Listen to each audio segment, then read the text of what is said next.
हामिद और शीरी अब अरीशा को अपने घर वापस तो ले आते हैं, लेकिन अरीशा अब भी अपने शौहर राफे का साथ देती है और अपनी माँ से यही बात कहती है कि मॉम आप बात को बढ़ा रही हैं, ऐसा कुछ भी नहीं है, जो कुछ भी हुआ है आप उसे भुला क्यों नहीं देती। लेकिन यहाँ पर शीरी मौके का फ़ायदा उठाएगी और उसे यही कहेगी कि राफे ने तुमसे बहुत बदतमीज़ी की है।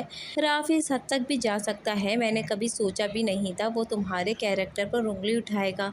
हामिद भी अब काफ़ी ज़्यादा राफे से गुस्सा होता है, क्योंकि वो सोच भी नहीं सकता था कि राफे इतना घटिया इंसान है और वो उसकी बेटी से शादी करके उसे इतनी तकलीफ़ भी पहुंचाएगा। यहाँ पर अरीशा जो कि गिरकर बेहोश हो जाने वाली है, क्योंकि वो राफे से बहुत ज़्यादा मोहब्बत करती है और उसकी हालत भी ठीक नहीं होती, तो वो काफ़ी ज़्यादा सदमे में चले जाती है और जो कुछ भी हो रहा है उससे परेशान होकर बेहोश हो जाती है। तो उसको हॉस्पिटल में लेकर जाया जाता है। सब वहाँ पर पहुँच जाते हैं तो अरसलान शीरी से यही बात कहता है कि ऐसी हालत कैसे हो गई अरीशा की, क्या बात है, कोई मुझे कुछ बताएगा। तो शीरी ये बात अब अरसलान और सुफियान को बताएंगे कि राफे ने इसके साथ बहुत बुरा किया है।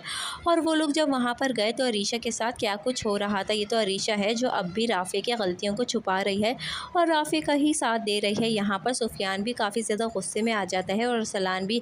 वहीं दूसरी तरफ शीरी अब हामिद के दिल में भी ये बात डालने की कोशिश करेगी कि उसकी बेटी वहाँ पर खुश नहीं है, अरीशा के साथ उस घर में बहुत ज़्यादतियाँ हुई हैं और हामिद का दिल जायशा से भी ख़राब करने की कोशिश करेगी। शीरी अपने शौहर हामिद से यही बात कहेगी कि जायशा ने अपनी मर्ज़ी से अरसलान से शादी की है, लेकिन फिर भी वो अरसलान के साथ बहुत बुरा सलूक करती है। अरसलान को बिल्कुल भी खुश नहीं रखती और उसे अपना शौहर तक नहीं मानती।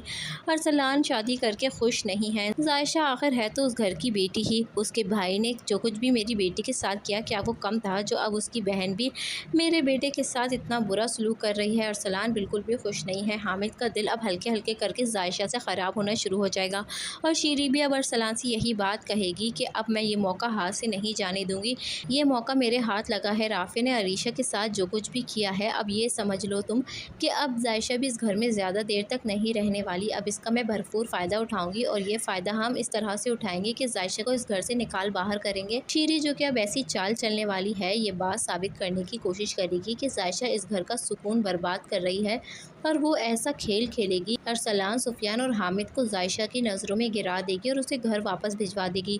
दूसरी तरफ अरसलान भी जो कि अब बाज नहीं आ रहा, वो अपने दोस्तों के साथ बैठकर इस बात की प्लानिंग करता है। उसका बस नहीं चल रहा कि वो आमिर की जान ही ले ले। वो फ़िज़ा से इतनी मोहब्बत करता है कि वो उसकी मोहब्बत में अंधा हो चुका है और अच्छे बुरे की तमीज़ भूल चुका है। अरसलान जो कि अब इस बात की ठान लेगा कि उसने आमिर को जानी नुकसान पहुँचाना है, ऐसा नुकसान पहुँचाना है कि वो आइंदा कभी फ़िज़ा की तरफ देखे भी नहीं। और हो सकता है अरसलान आमिर को जान से ही मरवा दे, फ़िज़ा की ज़िंदगी बर्बाद करने के लिए। वो बेचारा आमिर जिसका कोई कसूर ही नहीं था। अरसलान उस पर गुस्सा निकालता है और उसे रास्ते से हटाने की प्लानिंग भी कर रहा होता है। आमिर को बहुत ज़्यादा नुकसान भी पहुंचाने वाला है। अरसलान के शैतानी दिमाग में अब ये ही आइडिया चल रहा है कि वो अगर आमिर को रास्ते से हटा देगी तो फिर वापस फ़िज़ा उसकी ज़िंदगी में आ जाएगी। लेकिन वो ये नहीं जानता कि ये जायशा की बद्दुआ है, वो सारी ज़िंदगी फ़िज़ा के लिए तड़पेगा। यहाँ पर शीरी जो कि समझ रही है कि वो जीत चुकी है, उसके अच्छे दिन शुरू होने वाले हैं, लेकिन ऐसा है नहीं, क्योंकि अरसलान की वजह से वो मुँह की खाने वाली है और अपने बेटे को जेल में यूँ सड़ता देखकर बहुत ज़्यादा परेशान भी हो जाएगी। उसके हाथ से सब कुछ निकल जाएगा, क्योंकि हामिद भी अब शीरी से आने वाले वक्तों में नफ़रत करते हुए ही दिखाया जाएगा, क्योंकि उसने अरसलान की तरबियत सही नहीं की और अरसलान को बहुत ज़्यादा सर पे बिठाने की वजह से आज अरसलान की ख़ुद की ज़िंदगी तबाह बर्बाद होकर रह जाएगी। तो दोस्तों, अगर आपको हमारे रिव्यू पसंद आते हैं तो ज़रूर लाइक कर लीजिएगा।